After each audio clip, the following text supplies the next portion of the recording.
Hi, my name is Mike, and I'm a noob. So, I really didn't know that this was going to be a 2-hour panel. I'm going to encourage everybody else to try and participate so that I can fill the gaps, and then explain to my wife why I'm not giving her a call in an hour. You know, Tom brought up some very important stuff. This actually is kind of funny.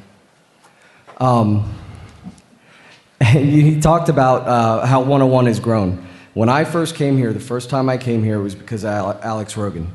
And he said, hey, I'm going to introduce you to this really cool guy, Chris Hurley, who was war driving, and, you know, this was a decade ago, where we're talking about, you know, cutting edge wireless stuff was him sitting in his Ford Mustang driving around and then, you know, cussing at a reporter later because they didn't report it properly.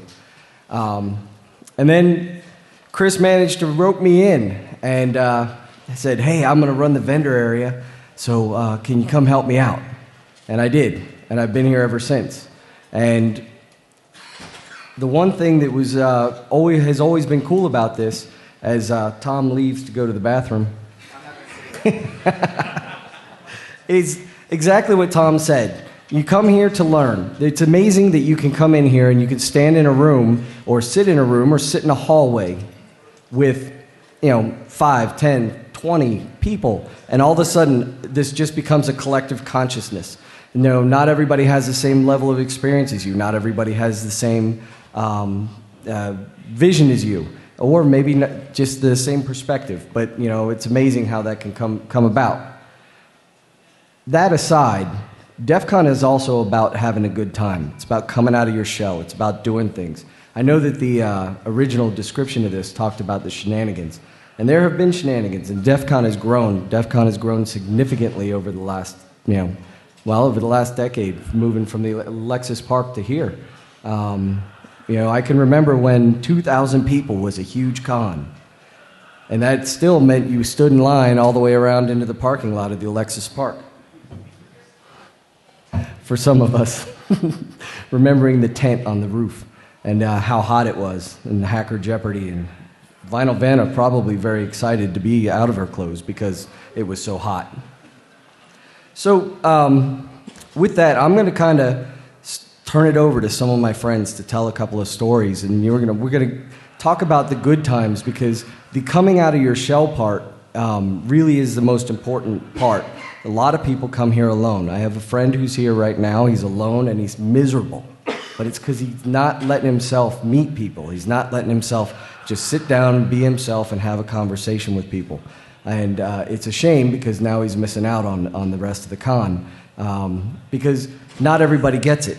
DC 101 is important because it lets you learn. It puts you in a position where you're learning about stuff that you may not necessarily know. And it's not hands-on. It's not a workshop. That's what the villages are for. It's actually, where you can sit down and you can start to get interested in something.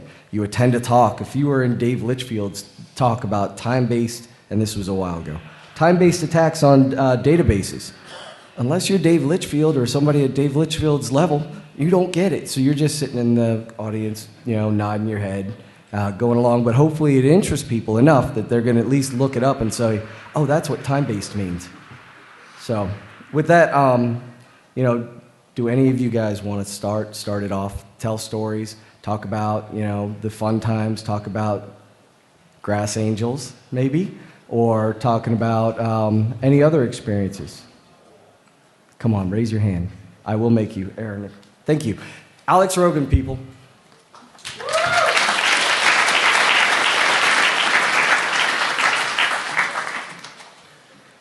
Yeah, so my first DEF CON was DEF CON 10. There's a lot of cool stuff that went on at DEF CON 10. I'm going to try to convince some other people to talk about a couple of those. I'll talk about one of my most fun times, which was DEF CON 12. Still at the Alexis Park, and we were walking as a crowd, kind of stumbling as a crowd, moving back from... I think we were going back from pool 2 back towards pool 3. I'm not sure. We had already had a few alcoholic beverages at the Irvine University, or Irvine Underground IVU party. And I was walking with my, at the time, girlfriend, now wife, Jennifer. And I turned around for a second and turned back, and she was gone. And so, all of my friends are there with me, and my at the time, girlfriend was not. So I was a little nervous. So I started looking around, calling out for her, and couldn't find her. So I kind of turned a 360. I said, well, let me just stop here, look around. Maybe I'm going to track her like I'm some sort of, manhunter tracker thing. But I turn around, and I see overlooking one of the upstairs rooms, the window was projecting C-Lab 2021 from Cartoon Network on there. And so we both really enjoyed it at the time. So I said, I'm just going to bet that she saw C-Lab in the window and wanted to go up and talk to people, because she's a very friendly, welcoming person, and she likes doing things like that. So I go up to the door as best I could tell from the window and knocked on the door. And the person opened the door, said, hey, is my wife in here? Is my girlfriend in here? And he just kind of looked. He goes, oh, Jen? Yeah, come on in. She's here in the back. And so she went right in and was laying on the floor with another young lady, just watching C-Lab, having the best time in the world. And so I'm like, what? Totally innocent, nothing debaucherous going on or anything. Just two women watching C-Lab together. What's good? Yeah. And so as I was talking to the guys, I'm like, hey, listen, I'm really sorry. I didn't mean to disturb you guys. They're having a private party. I didn't want to disturb them. He's like, oh, no, it's cool. And I actually met the founders of Wiggle, Wiggle.net, the database mapping conglomerate for wireless access points. I met Bob Zilla and Arkasha that night. And it just was the most random thing, just walking through DEF CON, seeing people, and losing my girlfriend to the guys at Wiggle. Yeah, I mean, we had a great time, and I'll even do an addendum onto that. So after we leave Wiggle, we're walking back towards Pool 1, and I'm having a hard time staying vertical at this particular point. And I see, so Romer isn't here, but Romer was talking with somebody that I had been wanting to get a chance to talk to, Andrew Williams. At the time, he was vice president of publishing at Syngress. And I had actually, after my first couple of DEF CON, said, hey, I might actually have an idea for a book. Maybe it's something, I don't know. Put together a little 30-second elevator pitch, so to speak, for it, and walked up, just almost falling down drunk, talking to Andrew Williams by Pool 1. And it turns out later on he was as drunk as I was, which is probably why he wanted to listen to me. But I got to stand there, and I had his attention for 5 or 6 minutes, and went through my idea and my pitch, and he said, actually, that's a pretty good idea. That's an interesting perspective I haven't seen before. So yeah, here's my card. I'm going to set up an email with you, and we ended up doing a book with Syngress. Just all predicated upon getting a chance to meet him by Pool 1. Just by getting out and walking and seeing people, and people, once you meet that one person, you're going to end up meeting that person's friends throughout the con too. So it's not just about finding like a buddy to go with, which, I mean, it's fun too, but get to know as many other people, because you're never going to know who that person is over here. Could give you a book deal. A lot of my friends have gotten jobs through DEF CON. I know I wouldn't be where I am in my career without the friends I've made at DEF CON. And it all started with DEF CON 10.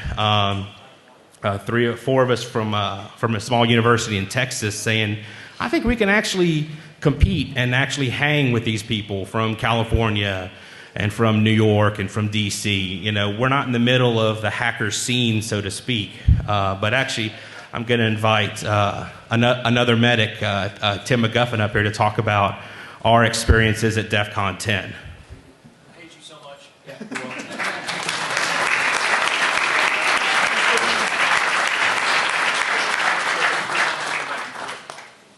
Come on up, sir. Come on. This one's better than 2 of us.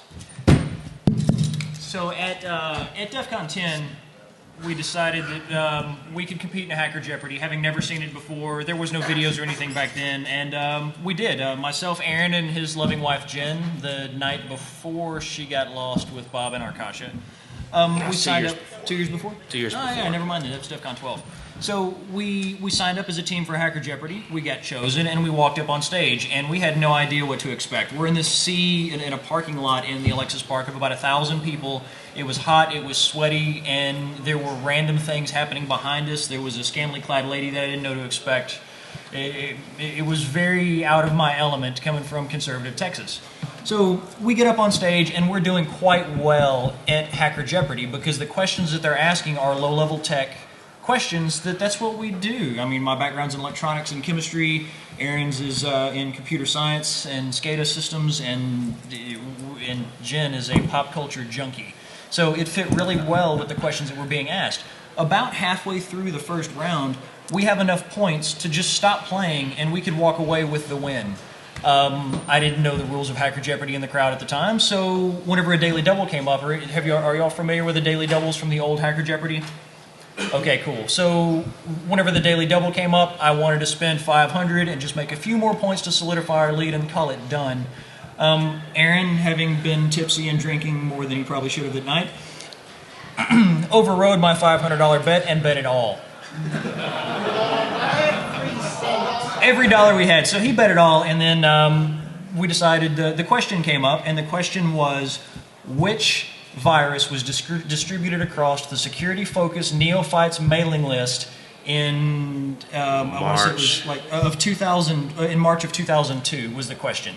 And it was just blank stares. I have no idea. Nobody in the audience had an idea. Turns out it was my party. Yeah. But that lost us all of our points. So from that point forward, we're now in last place. We're broke, and we start drinking to try to make up our points. And so you see, it just goes downhill from there because I'm not a big drinker, but I had Corona at the time, and I'm not a huge Corona fan either. So I had somebody run to the bar and pick me up a bunch of lime so I could try to mask the taste, and it was just horrible. But never trust your friends at DEF CON.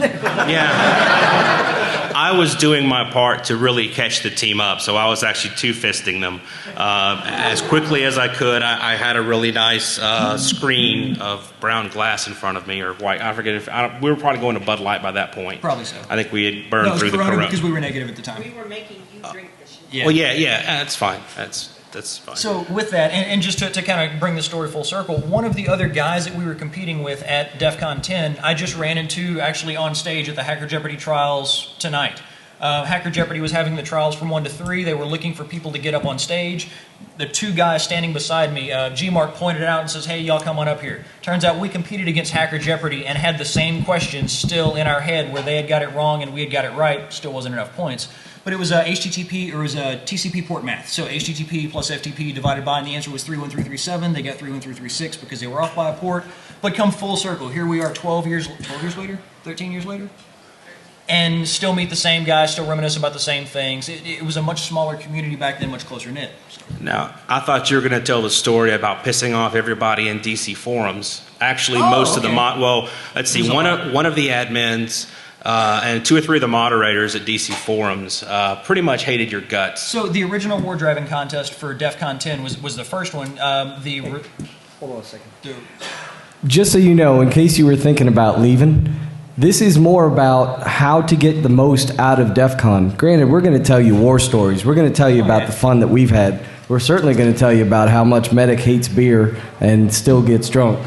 But this is also how to get the most out of it, because the common theme is, if you don't allow yourself to open up, if you do not engage, you are not getting the most out of your $220. We're just people. I'm nobody special. I'm just a guy. That's what I charged you in the back of the line for the badge. I was going to say $420, and if you meet me, I'll give you a real badge. Did you say 420? I heard. Go ahead. I heard 420. Yeah. So back to the story that he was alluding to for DEF CON 10 is the rules for the war driving contest were you had to turn in your logs in YScan format. There were 2 tools that put out YScan format at the time.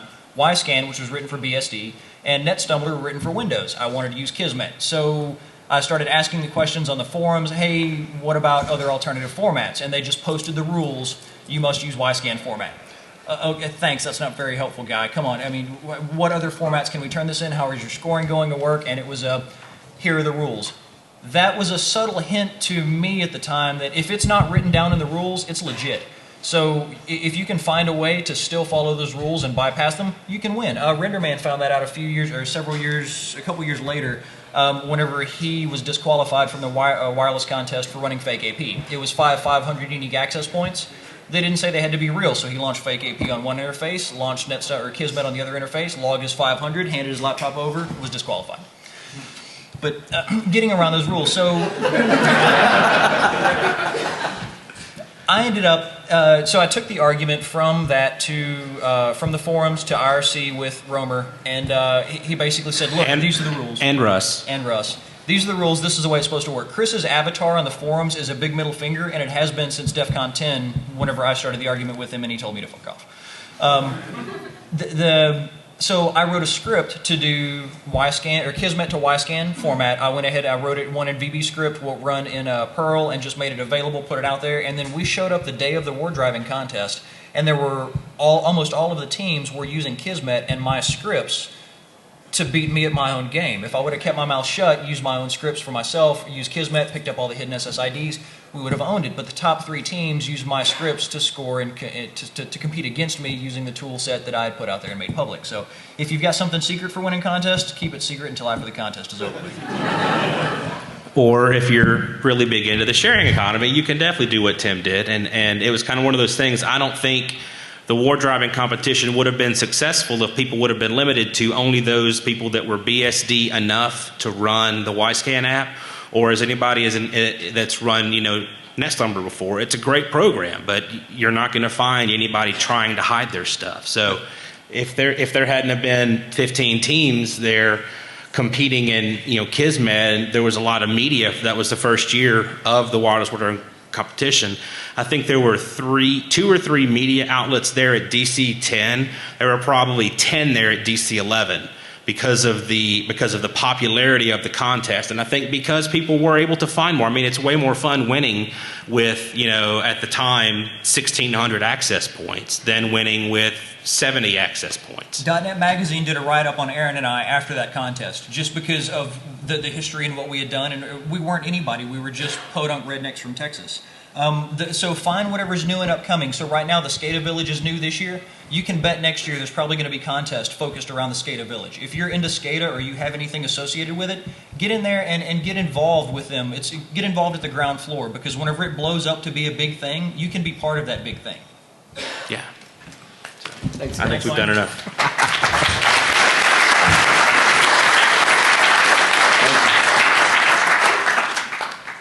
That's actually a big deal. These guys are not sit up in front of people and chat. So, I mean, this is a big deal that they wanted to share that information with you. One of the things that Medic and Alex Morgan talked about was contests. And Roots is up the hall, right? Way up there. And yet they're doing a social engineering contest here in the hallways, trying to do their own contest, learning how to pick locks, learning about cryptography, a whole bunch of other stuff. And it seems kind of silly. But the one thing that they do that most of you in this room probably don't do is involve a stranger that can help you out. It's actually kind of interesting. It's kind of fun watching the kids because they just don't know each other. And then all of a sudden, I watched one little girl sit down with a lockpick set and another little girl show her how to use the rake. I mean, fascinating, right? And for those of you that already know how to use a rake, it's not really that fascinating, but it's fascinating that just a complete stranger came over and said, hey, do this. So think about that. You want to be able to get involved. You want to be able to participate. You want to be able to do these things. And the more people that you talk to, the more that you're going to get to know people, the more that you're going to meet, interesting people. Viking is a friend of mine. And he's a friend of mine because of DEF CON. Because I never would have met Viking otherwise. But he's here. And the amazing thing about Viking is that he can eat any amount of pepper. And it doesn't bother him. Anyway, I'm going to let him come up here and tell you some stories about being here at DEF CON.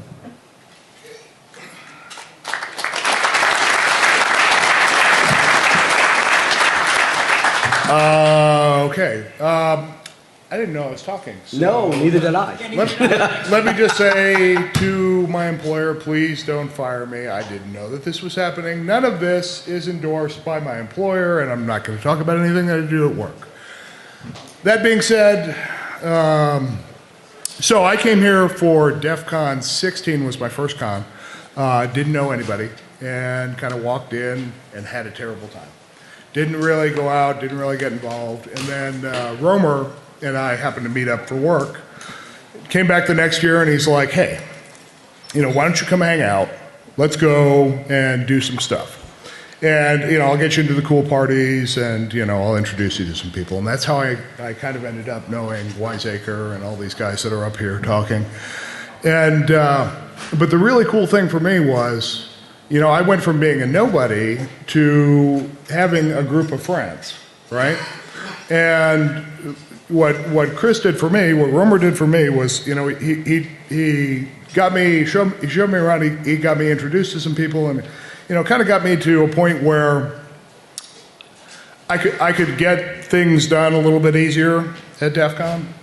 And, I could get into some of the parties and I could know some of the people and I could hang out. But, what I've tried to do in the last couple of years is kind of pay that back, right? So you come to DEF CON, you learn something. I guess my point would be you need to kind of pay it back to the other people. So now I've got some friends that I drag around. I'm like, hey, I know these guys. Let me come introduce you, right? And so my advice to you is try and expand that circle. If you've got some friends, introduce them to other people. Get them talking to other people, right? Because now your circle gets bigger. And I'll tell you that in what I do for work, occasionally I'm not the smartest guy in the room or on IRC, and I'll have questions.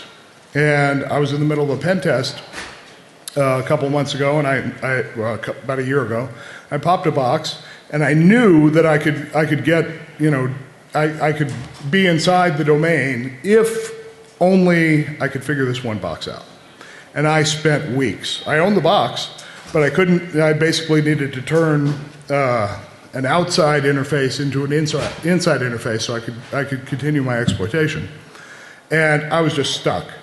And I got on IRC and I said, hey, does anybody know how to do this? And one of my friends came in and they said, well, I think you need to do this. And I went and looked at it. It wasn't right. Ended up stuck with some IP tables. I said, hey, anybody know how to, anybody really good with IP chains?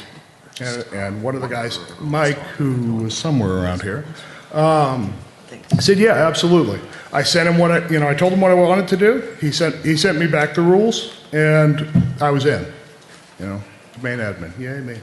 Anyway, what I'm saying is, make some friends, but then, introduce them to other people. If you meet somebody cool or you meet somebody smart, introduce them to somebody else, right?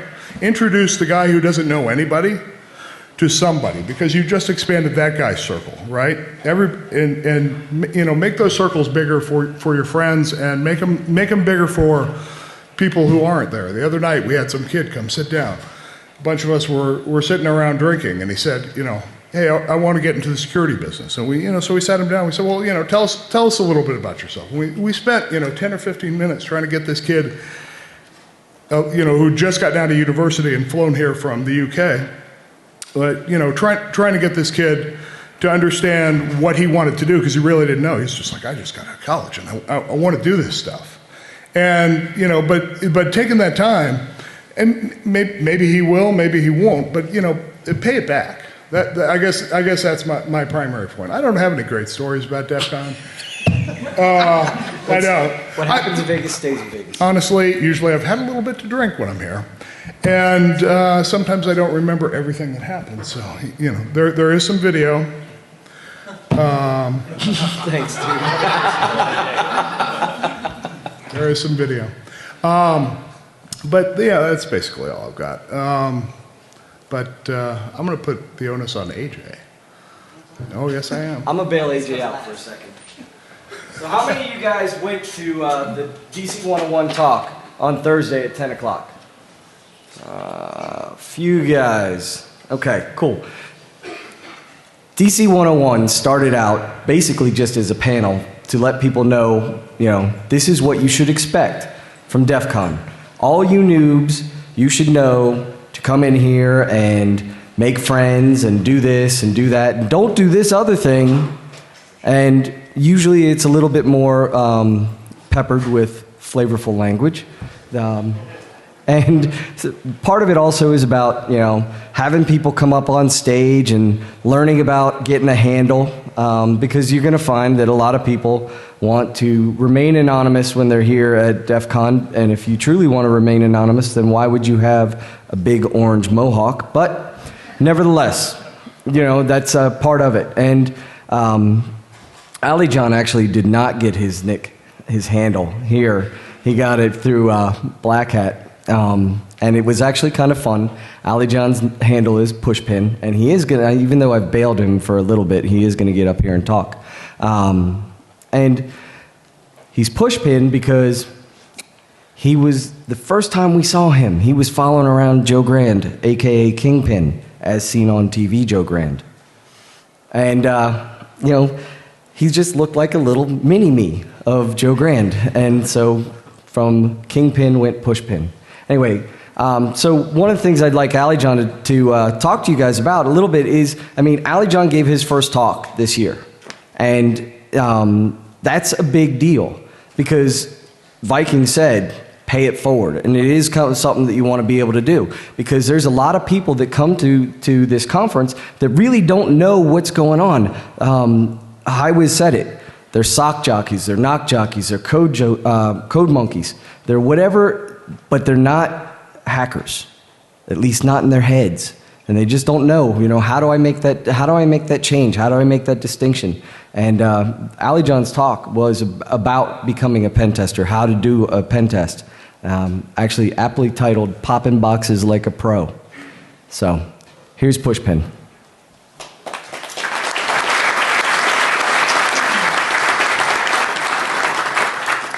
Thank you.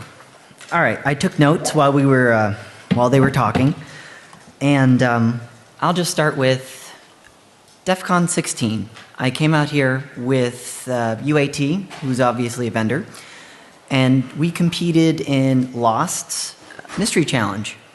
It took up the entire conference, and it is so complex and complicated that it involved crypto, it involved different languages, it involved working with papers, and just the most complicated thing you can imagine. And our team of maybe 6 or 7 people, we didn't have that knowledge. We knew a little bit of crypto, or we knew how to pop a box, but we didn't know Korean.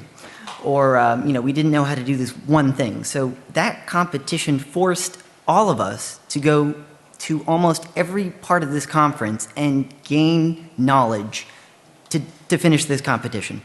And for 2 years, I think we won. Every now and again, but it was fun. After that, I graduated. Russ, who is obviously very involved here, was one of our professors. I was sitting in the lab and I'm like, I can't find a job anywhere. He's like, oh, hey, toss me your resume.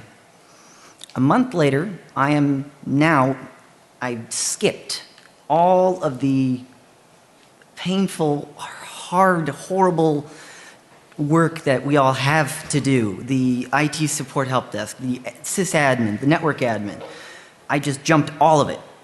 And I am now part of this insanely skilled team of people that I am nowhere near in skill set.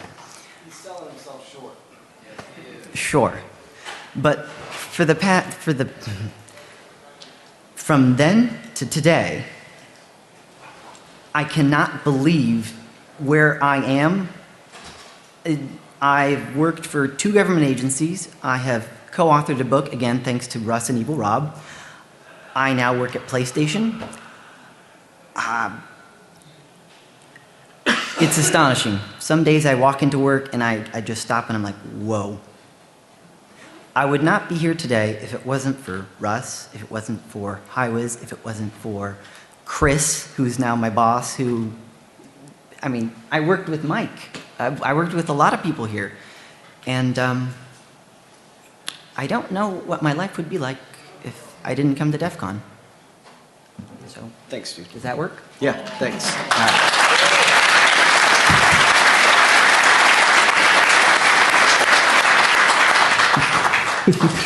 We wanted shenanigans. Talk about what? Shirt. Oh my God. Okay. Yes. Okay. Fun story. First thing, before I forget, you're going to see up here on either side of the podium all of these faces. This is part of the Faces of DEF CON. The Faces of DEF CON kind of started by Art Yeti, and if you have not been in the contest to see his art, you have to go. I mean, at the very least, you have to see what he puts into this work. Eddie is a pen tester, and he's a brilliant artist as well. But the Faces of DEF CON are kind of the history of DEF CON as well. It starts with Dark Tangent, Jeff Moss, who started DEF CON, and it just grew. So you're going to see faces in the crowd that you recognize, and you may not recognize them because we don't have brown on our face or whatever, but you're still going to recognize them because these guys are the guys that kind of made this whole thing grow. They're the guys that kind of made everything. So, this whole long theme is going to be, you got to get involved.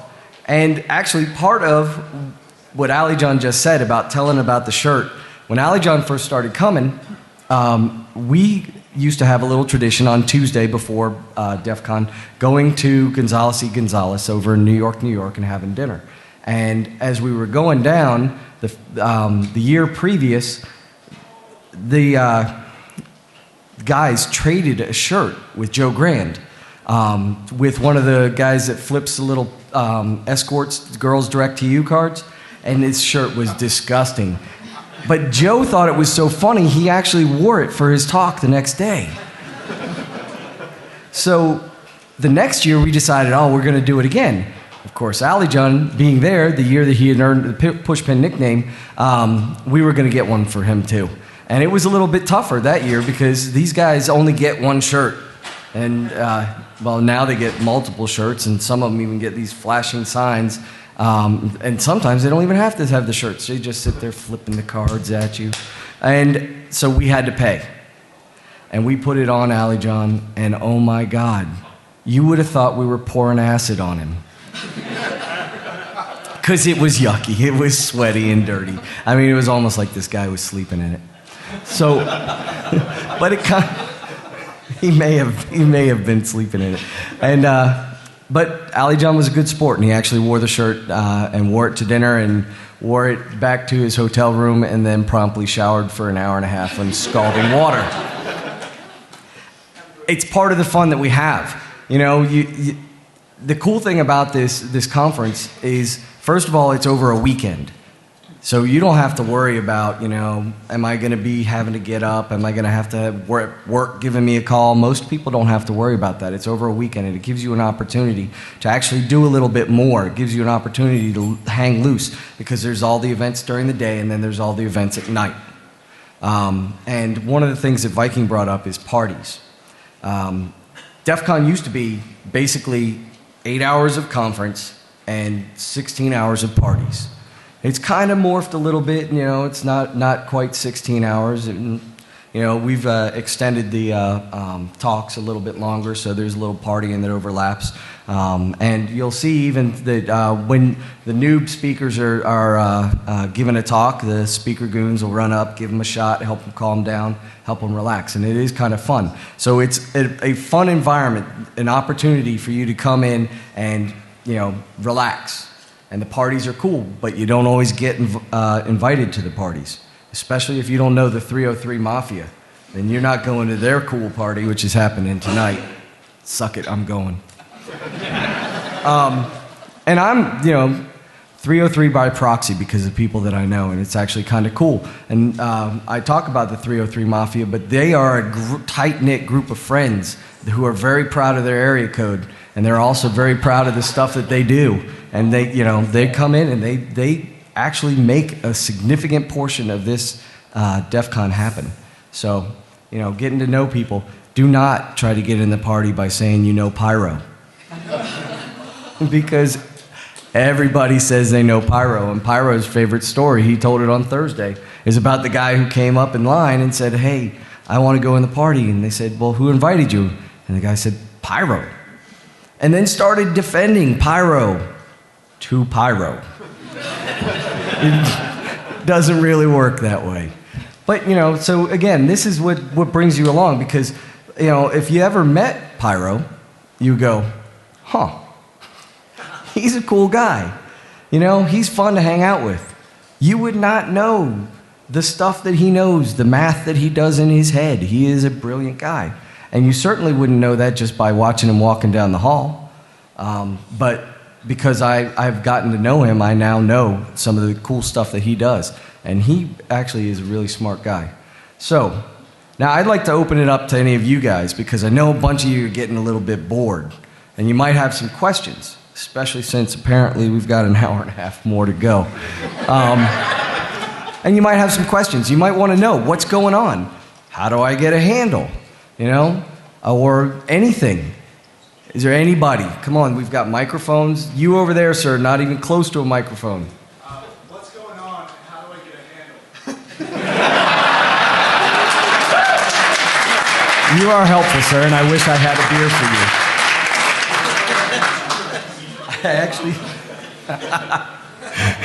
you. So, there are lots of things that are going on.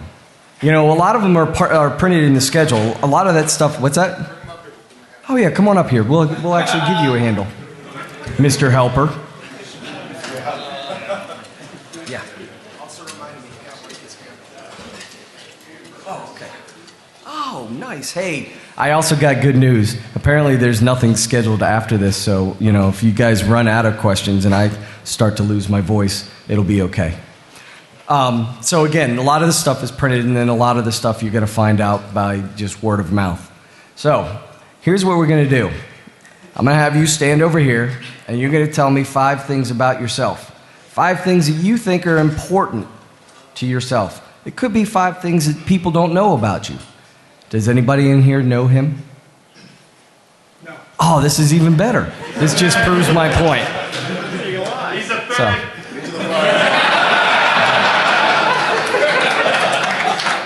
All right. I'm from Portland, Oregon. I'm a software engineer for an open source company. I'm a community manager. I wear this GitHub sweatshirt because I got it at OSCON 2 weeks ago.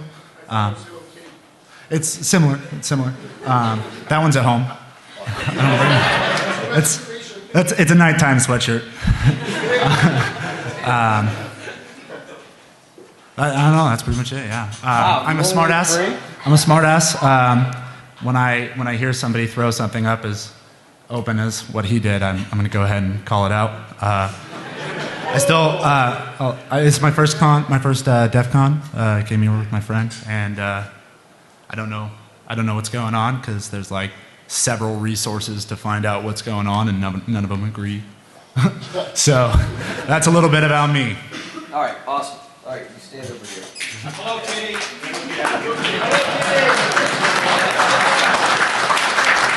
Cheshire Cat. All right, Cheshire Cat is close. Hello Kitty is too many syllables. Curious Kitty, too many syllables. But this, I'm liking where this is heading. Cat's ass. Wait a second, what? TMI.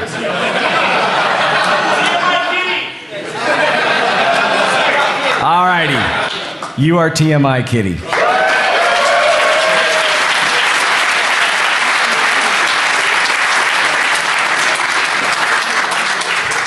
What that means, /Nick, TMI Kitty.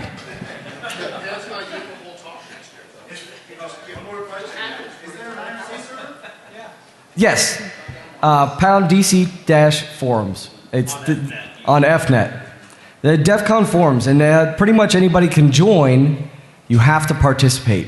On occasion, they will go through the logs to see how much you participate, and if you don't participate, they will kick you.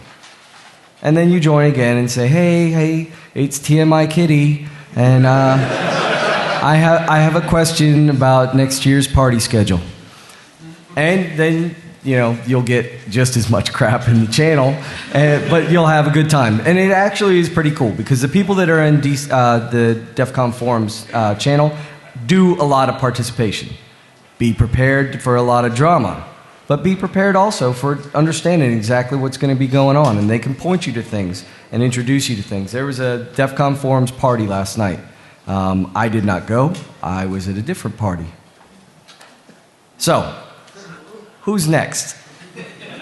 You, sir. I want to give a shout out to a goon from over a decade ago. Priest grabbed my daughter out of the audience at age roughly 15. I don't know if she's 15 or 16 yet, and had her play Spot the Fed. First of all, she got one. That was cool. But he got her hooked on communicating, the same thing you just heard. And he asked her, what are you going to go do with your life? What do you want to go do? Things like that. He's talked to her a half dozen times since, here, basically, and convinced her to go to college. That's what it's about.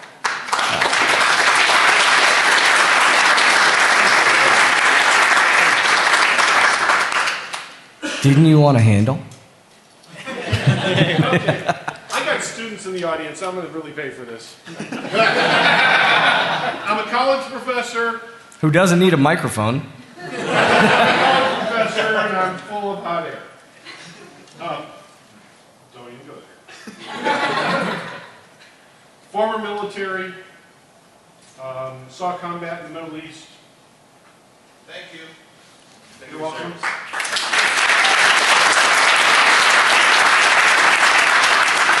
Married, and I'm going to pay for this. I like cats. Not the kitty. Wow. You know what? That one's going to stick. There's no debate. Dr. Kitty.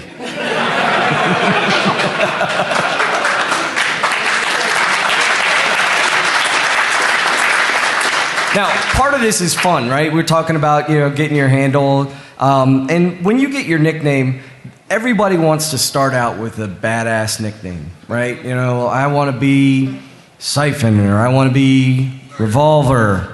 And it doesn't work that way, because not everybody can be, badass elite hacksaw. First of all, IRC only takes 8 characters. And second of all, it's a lot more fun when you've got something that you have now earned. I'm going to tell you about the guy who's my second. By the way, I am in charge of the vendor area. If you like it, awesome, come up and tell me. If you don't like it, awesome, come up and tell me, and I will remind you that I make the decisions. But I am interested in your opinions. Because the vendor area, I'm going to get distracted, and then we're going to go back to picking on people. The vendor area is designed to give people something tangible, something that they can take with them from here, whether it's a t-shirt or whether it is an idea. We try and make sure that everybody that's there is involved in the community. So you'll see a mix of homegrown artists, and you're going to see a mix also of corporate vendors like Pony Express and Rapid 7. Pony Express started here before they were corporate. Kind of cool, right? And they've been a vendor ever since, and they give back to the community. The same thing with Rapid 7. Even though they're the big corporate shill, they still have an awesome tool. It's still community supported, and it's still it works. So, with that in mind, I have a second who is right now running the area, and his nickname is Wad. And he had a couple other nicknames that he liked. I think one of them may have been Ace. Yeah. But Danny and I were working together, and he'll kill me for telling this story, but Danny and I were working together we were giving a demo. Chris was also working with us. And Danny's job was to type a password in to a demonstration workstation. It was Windows XP. And we just said, type password. That's all we want is password. It's not connected to anything, and we're going to hack it. Let's make it easy on ourselves. That way the demo works. And so he typed it. And we walked away, and we came back a few minutes later, and we're like, okay, it's time to test it. Go ahead and log into that box. Types password. Doesn't work. Types password again. Doesn't work. We're like, crap, we're giving this demo in 30 minutes, and we're going to have to hack this box just so that we can give this demo. The guy that was our team lead comes in from across the hall, and he says, what's the problem? Danny, something's wrong with the password. The guy walks over, the first try, He types PASSWOD.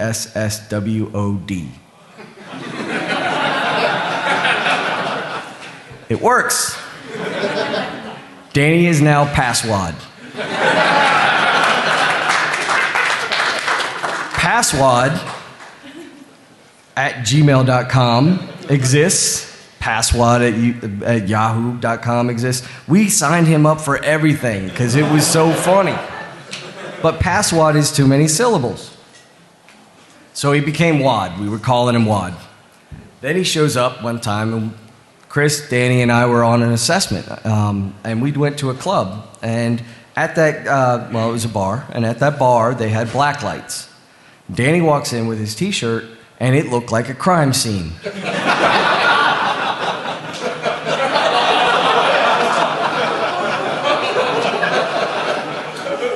It was not luminol. And as it turns out, Tide, when it is not thoroughly rinsed, will glow under blacklight. However, that was his Wad shirt, and now he is Wad. All right. Who wants to get another handle? I know that I can drag this out for at least another 10 minutes. You, sir. I have a question. Oh, a question instead? Yeah, a question, and I want to get out. Okay. So, let's get it over with. So, can anyone hear me? Yeah. Perfect. Okay, so I don't have to go for it. First question: how do you change your handle if you're not satisfied with it? Like not right away, but over time, how can you do it? Well, I will tell you that Danny has tried to change his handle. I've known Danny since 2001. And Danny has tried to change his handle for the last 11 years. And it just doesn't happen. So you can end up, you can learn to accept it. And it's kind of cool, because if you have a handle like that, it kind of gives you a story. One of Pyro's seconds, the guy who now is running the events, is Coleslaw. I'm not going to tell you why he's Coleslaw. It's an awesome story, though. So, you may not be pleased with your handle at first, but you may grow to love it. Now, Dr. Kitty actually might love that handle. Kind of sounds almost like, what's it, from Venture Brothers. For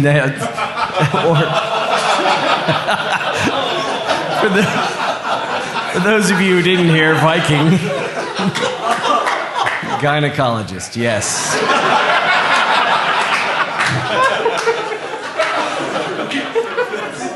But, Kids gynecologist. Oh, nice. Yeah, Dr. Sandy Vagina. All right, so, if you don't like it, then try and work into something else. Pushpin has tried to change his handle too, but Pushpin's a cool handle. Sometimes you're going to get one. There was a guy the other day that did this, played this game with us. He probably isn't going to like his handle. Meow Mix. But, you might be able to find a way to change your handle. I can tell you right now, if you don't tell us silly things, we're not going to give you a silly handle. Yeah, I lied. Second question, before we get to the handle, second.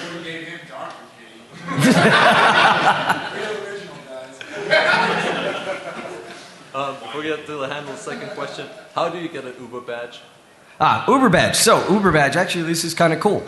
Ali John was talking about contests. Now, not every contest gets an Uber badge. A lot of the decision making is made later. Uber badge is a black badge. It is the badge that you get, and if you get an Uber badge, you get free entrance into DEF CON for life. And you get to walk around with a cool Uber, black badge. This is green. Imagine if it was black and said Uber. And you get the distinction of having won a contest and being pretty badass at DEF CON. Because it is pretty hard. There was a point where you could get an Uber badge for anything. I think that we even had an Uber badge for Guitar Hero at one point. But now it's a lot harder. We've had contests where people will actually drop out because nobody can do it. Danny, Chris, and I did Raiders of the Lost Ark style wireless hacking, where you had to use, hack something and it led to hacking something else and it led to hacking something else, and it was 10 different things. It wasn't that hard, but people dropped out. Anyway, so the way you get it is by participating in the contest and hoping that that's going to be an Uber badge contest. I can tell you there are certain ones that almost always are going to be Uber badge contests, and they're going to be the ones that involve a lot of work. So Lost Challenge is an Uber badge contest. Ali John's group got an Uber badge, but he's never gotten to wear it. So basically, you have to be massively awesome. no, not always. Clearly, if you were good at Guitar Hero, you could have had one badge. But yes, you do have to be awesome, and you do have, and when it's a team, one badge is handed out, but everybody gets the recognition. Only one person gets to use it. So, for Ali John, if he can ever convince any of the guys, so there's 2 badges because his team won 2 years. If he can convince anybody to ever let him wear that badge, he can get in for free. Of course, he decided, I'm not going to do that. I'll go ahead and be a speaker instead. So, all right, now, tell us 5 things about yourself. Goatee Kitty. Yeah. Okay, so hi everyone. I'm Frederick. I'm from Germany, from Munich. This is my first DEF CON, also my first Black Hat, and I can tell you I won't be going to Black Hat anymore. A few things about me. So I'm in InfoSec for roughly 2 years now. I just finished my apprenticeship in February. So I'm not actually working in InfoSec for 2 years now, but I'm kind of interested in doing it. I finished my apprenticeship as a sysadmin in February 2013, so not that long ago, and I was working as a guitar and violin maker before that, so yeah, that was quite a change. What else? Well, Strings. okay, I think that's it. Yeah. I heard Hacktivarius, strings, and what was the other one? Fiddler. The web proxy. Strings. Strings it is, sir. Please enjoy.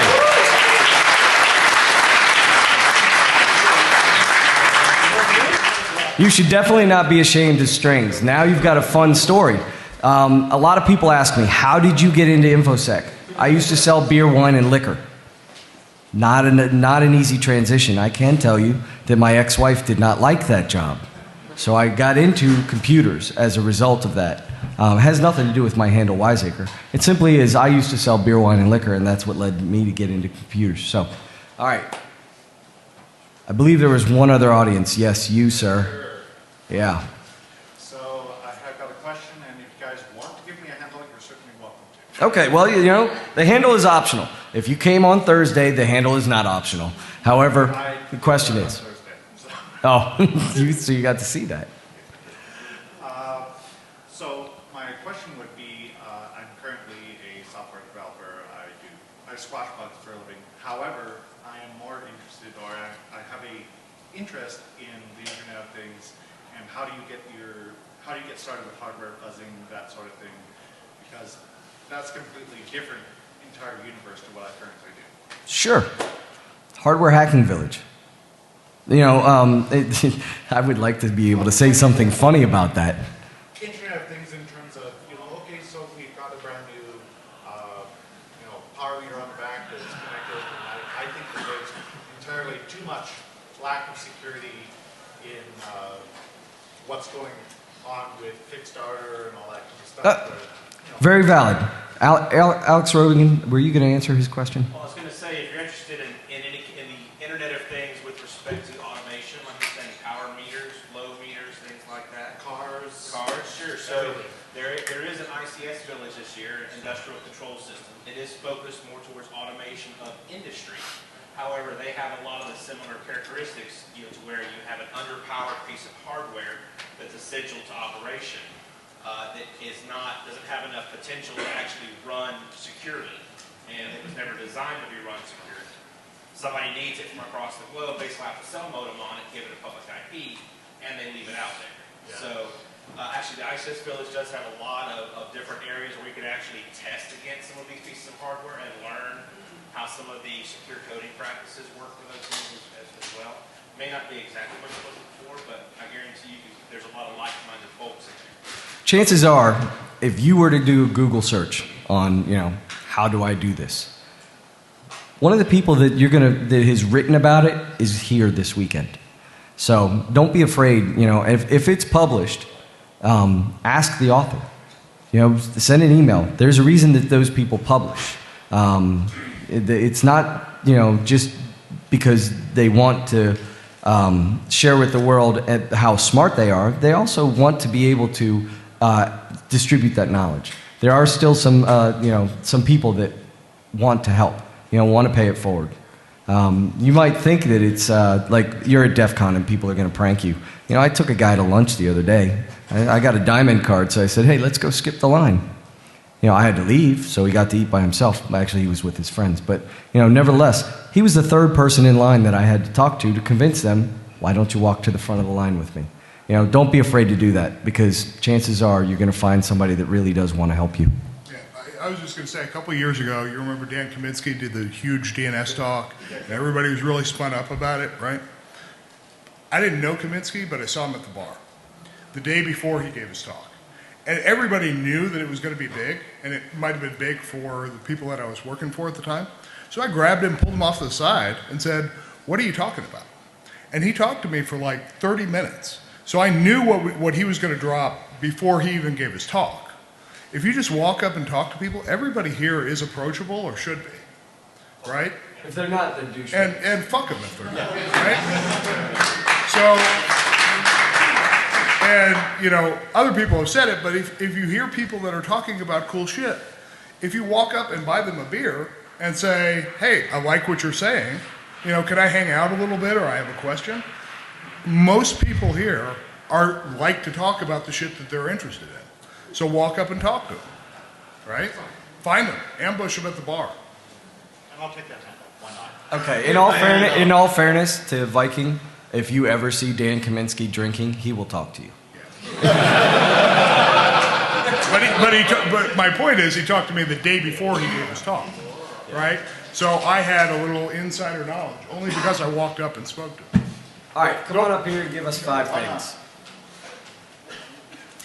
Wow, those are, it's like, where do the pants end and the legs start?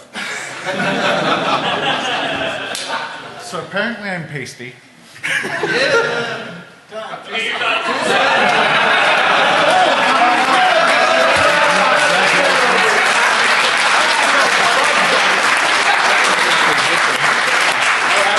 You probably didn't realize that was an introduction statement. You, sir, with the hat. Yeah, go ahead. I was going to say, I'd like to object because I'm pasties. Pasties. But that's different from pasty. He's just one. Too close. Too close. No. Completely different. Show us your pasties. Please, come on, this is actually fun. He's going to tell the story. Come up here and sit down. All right, so I was given my handle at the first year of DEF CON that I went to. It was DEF CON 17. I went here completely on my own, had no context. I'd been wanting to go for years, finally saved up, was just freshly out of college. And I had no idea what I was getting into. None whatsoever. And first thing, Thursday morning, I get into the line for the registration, and it's a mile long. And I'm just standing there, and there's 2 guys in front of me drinking beers at 9 a.m. And I'm like, all right, cool. And they just sort of look back at me, and they're just like, this is your first time, isn't it? I'm like, yeah. They just hand me a 6-pack. By the time we got to the front, I was well intoxicated. And they've... No. Don't leave that out. Okay. So they convinced me to go to DEF CON 101, and me being a little inebriated, I was a little bit more extroverted than I normally was. And I got up on stage, and Highwiz asked me what my handle was that I'd given myself, and it was so bad that he just shut me down and told me to get off the stage. He didn't even try and give me a handle. But I got pushed into doing the scavenger hunt, and I started hanging out with Eris and Vandal, who ran the scavenger hunt at the time. They're back this year. I highly recommend you get to know them if you I became close friends with them, and they got me into the Ninja Networks party, and my team did so well Saturday nights, or up until Saturday, it's just like, we got into the Ninja Networks party, we all got way too plastered, and we couldn't submit the final things, so our team came in second. And they sort of, as a consolation prize, they said, just like, okay, we'll come out for some drinks with us. And that was the year that Eris and Vandal got married, and they gave us, everyone around them, like an hour notice. So we all scrambled to get just something, and someone got them, or got Eris, a candy thong and candy pasties as a wedding gift. I was still belligerently drunk, and she said, there's no way in hell that I'm going to wear these. So Tuna puts on the panties, I put on the pasties,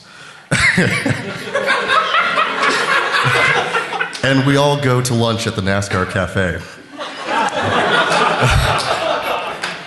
And there was this 5-pound burrito challenge, and me, Tuna, and one other person was doing it, and someone tweeted out that the DEF CON people were doing this, and like 20 minutes into this challenge, one of the security staff for the cafe shows up and is like, "Who are you guys?" We're like, "Yeah, we're DEF CON attendees, you know, whatever." He's just like, "You don't understand. Man vs. Food was here. We streamed this contest online, and he had like 86,000 followers on the video stream. We had something like 420,000 followers, and it was crashing the network." And so he just went down and was like, "Who are you guys?" This is Tuna and stuff like that. And they're like, "Who are you?" I was like, "I don't have a handle." And they're just like, "Just show them the pasties." And they're like, "What?" And I take off my shirt and I keep eating my burrito. And they started referring to me as pasties. So.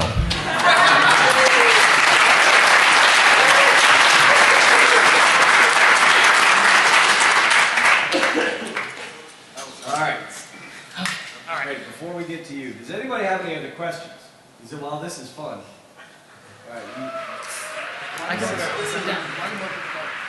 All right, come on over to the mic. That way I don't have to, the faster you get to the mic, the front of the line you're in. You in the orange, you had a question. You also had a question. Come on up. All right, go ahead. So, quick question. And all of you guys that are leaving, I'm so disappointed. Sit your ass down. Look, you're even laughing on the way out. They're trying to get to that porn talk next door. Okay. So this is my 4th DEF CON. Question. If you don't already have it, you're not doing it right. Go ahead. How do you become a goon? How do you become a goon? If you want to help out, if you want to... It really depends. This year, we actually cut down on a few goons because we found that we had a few extra things. But find somebody who's in charge. Ask them, how do I get involved? Involve yourself on the DEF CON forums. A lot of the people that are on the forums are goons. Involve yourself there. And if we've got space, then we'll have you help. That's kind of the thing, there aren't really a whole lot of new goons. Anybody who's a goon, in general, knows somebody that is a goon and has known a bunch of other people. The security goons, the safety goons, the red shirts, sometimes they'll bring new people in because, it depends on how many people they have. But in general, contest goons, speaker goons, events goons, village goons, production goons, even vendor goons. If there's a slot and you're cool and we know you, then we want you to hang out with us. So that's pretty much how it works. You gotta help out. You volunteer to help out on things. Let people know you. And after some years, I don't know if it's your 4th DEF CON. Yeah. After a certain number of years, where you know how to run around here and help out with opportunity. Basically, what he's saying is you got to help out. Help out. Now, I'm going to give him a lot of slack since he's been here from the beginning. Also, ask what's actually involved. Yeah. You don't want to find yourself, hey, I want to be a safety goon, and then realize that what you might have to do is work the 2 a.m. to 8 a.m. shift. And get thrown up on, or have belligerent drunks, trying to push you out of the way. You don't want to, you want to do something that you want to do. So again, the comment was, get involved, volunteer, ingratiate yourself to people, and demonstrate that, you can be a goon and that we can trust you. And in general, that's how you get invited to be a goon. Okay, thank you. So the abstract for this talk mentioned incidents involving SWAT teams and crawling in air ducts, and I'm wondering if anybody is willing to share those stories, because those sounded awesome. Yes. Not so much. So the only way that what happens in Vegas stays in Vegas is if you don't talk about it. I mean, this should have been called Fight Club. We'll have to turn the cameras off first. But I can tell you, there were a lot of things. I have been involved, not quite as long as Aaron, and certainly not, yeah. Anyway, and there are things. The mentality is, it's not really just a hacker conference. I mean, you challenge the status quo. And so we have had people that have done all kinds of stuff. And the SWAT teams, yeah, I wasn't there for that, but I was there when people got thrown out of the hotel for actually throwing things out the hotel window. That takes talent. A refrigerator. Parking the golf cart in the Alexis Park pool. Yeah, or turning the pool. There were 3 pools at the Alexis Park, turning them 3 different colors. You always knew it was time to be at the Lexus when the fountain was purple. Yes, the fountain was purple, or some of that AstroTurf that Jen would make angels in was peeled up. There are a lot of really fun stories. And, Highways initially envisioned this as being a, let's reminisce about DEF CON, because what he wanted to do was to tell you all these fun stories and then, kind of give you an idea of where it has evolved to. One year at the Riviera, we all got kicked out of the pool because there was a swarm of killer bees. Kind of fun stuff, Not quite the SWAT thing, but crawling in, the guys will do anything. And that was it. You challenge the status quo. Kind of funny. At the Alexis Park was where most of this stuff happened. I remember people hacking the point of sale system behind the bar while the bartender was there. All kinds of fun stuff. Or the moment that the Alexis Park realized that maybe you shouldn't have an ATM there that can just spit out money to whoever knows the code. Those sort of things. We've had a lot of fun, and there have been some crazy things. And if you really want some fun stories, participate in the scavenger hunt and talk to Civiac. What was the handle? What's that? What was the handle? Civiac. It's his birthday. It's his birthday today. His birthday, yeah. It truly is his birthday. So if you find him, wish him a happy birthday, give him a hug, and ask him to tell you some stories. Civiac's a lot of fun. Civiac has shown up in life vests from airplanes and all kinds of stuff. Yeah. So. It used to be a problem at the Alexis Park. People like to get up on the roof. It's only a 2-story facility there. And was it just 2, wasn't it? Yeah, just 2. Big stories, yeah. Yeah. So people like to get on the roof, and usually it was pretty innocuous. Maybe they would throw like ping pong balls or something. I believe somebody did a beer bong off the roof. Whoa. Actually. And that's a 3-story beer bong. Yeah, because it was up, and then they were at the pool, which was good for them because they needed it. A skimmer. They needed a skimmer after that. So the people on the roof going through access doors they shouldn't go through, just to find out.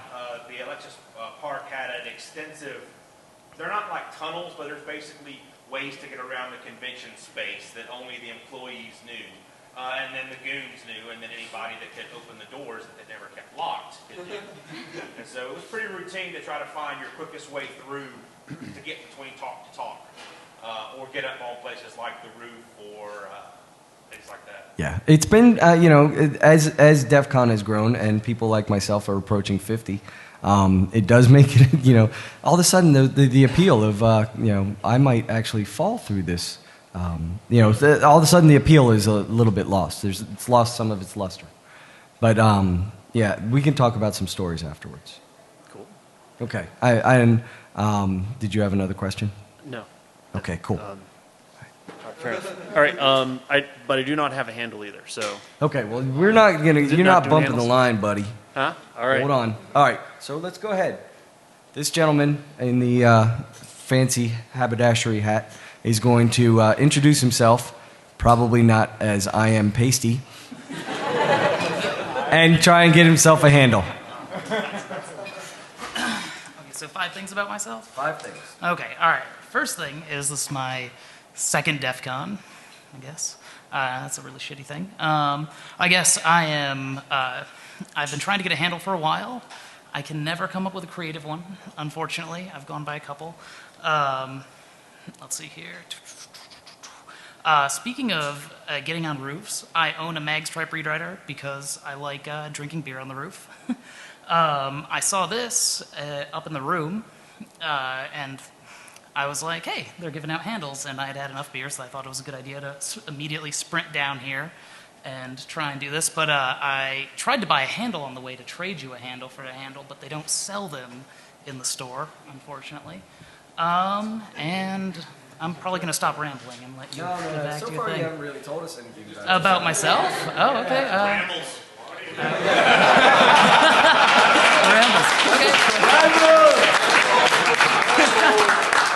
All right. The best part about this is that you guys are so much better at this than I am. Rambles, go ahead. / Nick Rambles. Really? You're going to come up with a cat shirt? Yes. Yes. All right, go ahead. Yes, I am. My question is, I saw a talk at Black Hat that scared the crap out of me. And while I was sitting and listening to the talk, I started to thinking of mitigations for the talk. And I'm wondering if I'm able to come up with mitigations and would like to submit them to share them with other people. What's the best way of keeping my professional life isolated from my presentation life, so to speak? Yeah. Hey, I'm at the right spot for a solution. Yeah. There are a lot of different ways, but the easiest way is to, truly distinguish yourself, You could be passwad@gmail.com. It's no longer being used. You can, realistically, what you want to do is be able to get, most companies have some sort of bug submission or and a lot of companies, you might even consider this, bug bounties. And there are different ways that you can disclose this in a reasonable way. It's certainly helpful. Also, you're capable of speaking and being 2 different people because for a lot of us, we might work for companies like Viking does where you don't necessarily want to be associated with that organization, and that organization probably doesn't want him to be associated with them. And so, there's lots of different ways that you can do it, and the easiest way is to start getting involved with the community, and certainly approach the company where, if you have a mitigation, something that can do it, approach them. If it simply is a strategy, then you might consider giving a talk about it, write a white paper or something of that nature. If it is an actual fix, then definitely you want to get with that company if it's a patch or something like that. Okay. All right? Thank you. Yes. I'm getting pulled off for other things. Okay, hey, have a good time. Oh, yeah, I am. Oh, look at that. Woo! According to my stormtrooper, it's 10 after 6. Are we going to come up with a solution or no? A solution? Do you want to come up with a solution? It sounds like I need a solution. Okay. I was Need under a the impression that handle. you need a handle. I need a handle. Man needs a handle. Yes, All right. I'm in desperate need. Sky Talks? That's a horrible handle. Oh, as a solution. And the Sky Talks actually is a good example. They have the lightning talks. They have where you could just basically get up. You could try a little improv talk. Now, if what you want to do is sit around and discuss this and come up with a solution, then I'm going to guess that probably. No, the most solution people to don't my wanna do problem it. being that I needed a handle. Ah, you need a handle. Okay. So, go ahead and let's. I guess the first thing is you commented on the shirt. Yes, there is a cat on my shirt. It's a mad cat, and you're encouraged to join the revolution. I wore it because there was the cavalry talk, and I thought that it's actually from a pet store in Madison, Wisconsin. But the Join the Revolution struck a chord, and I thought it was appropriate to wear it here at my third DEF CON. Things about me, I'm a hardware guy. I'm a device physicist. I'm a programmer. Play a lot of tennis.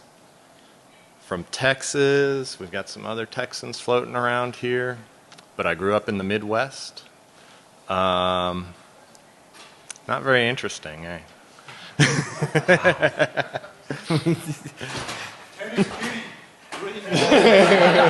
What's that? Tennis kitty, yeah. No, we're not going to do that. Green balls. Green balls. Fuzzy green balls, no less. Well, you know what? You are green bees. Green balls, and you are GB. We're going to call you GB for short. GB? Very good. Green Very balls. All right, Mr. Orange, you wanted a handle. And we're going to do one more, and then I'm going to go ahead and wrap this up. I will be happy to answer questions afterwards, though. So I grew up hanging out a lot at Lawrence Berkeley Laboratory, and just my dad was an engineer there. Ended up sort of getting into the family profession myself. Do hardware, or learned hardware and embedded systems, and always done sort of software and sysadmin on the side. A cyclist, met another one who talked about growing up as kids of people in the national labs as beam brats. And let's see, what else about me? 10 speed sounds good. Now, Berkeley is where they don't have lawnmowers. They have goats. Come on, Lab Rat is good too. I am happy with 10 speed, and 10 speed is a good story. Has a good story behind it. So we're going to go with 10 speed. Thank you. All right.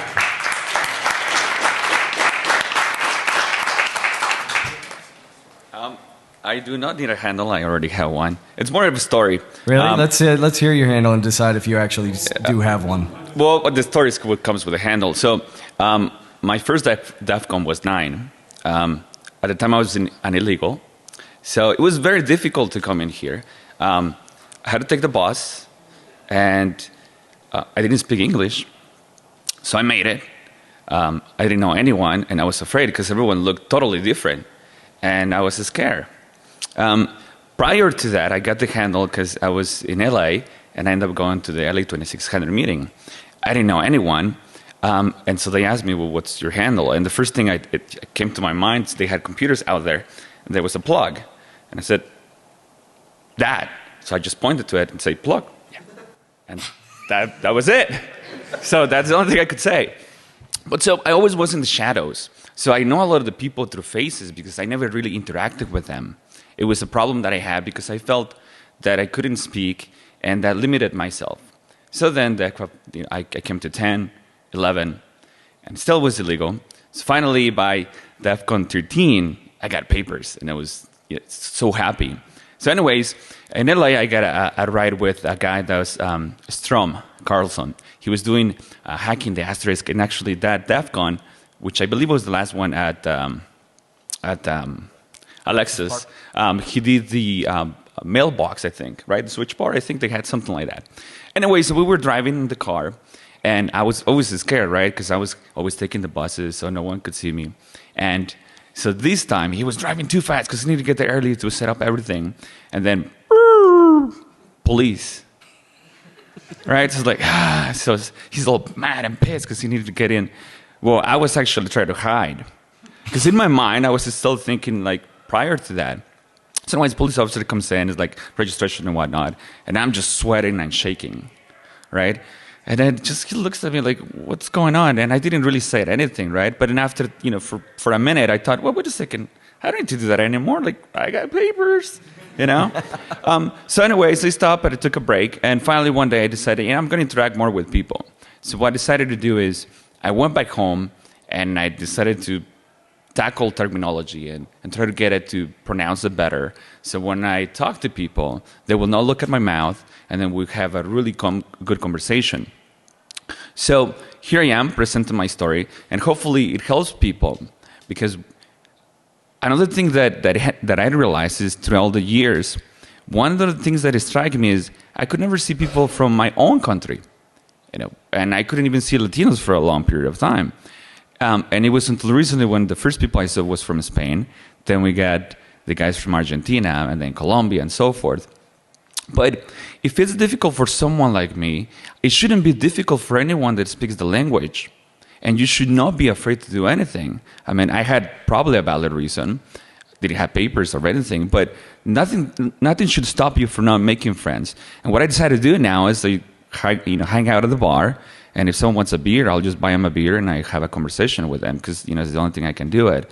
I'm trying to break from not being social with people, but I try my best to do it.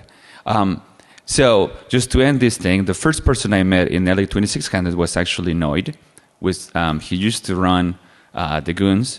The second person I met at the time lost. I think he was in LA because I was the first person. And I thought he spoke Spanish because I think, I started communicating with him. And the third person that really intimidated me, it was Petty Lancerney. He's a huge, tall man. Yeah. So I was really freaked out because he was looked like a punk rocker and stuff. And I just, I thought, oh my God, this is going to be scary. So you can meet a lot of great people. Do interact with them. It's always fun. And, I'm glad that I, became part of this, culture. It's been life-changing for me. I've now worked in security. I do the things that I really like. And I've learned a lot of the stuff from the people that I met through these, conferences. So that's it. Thank you very much, All Plug. right.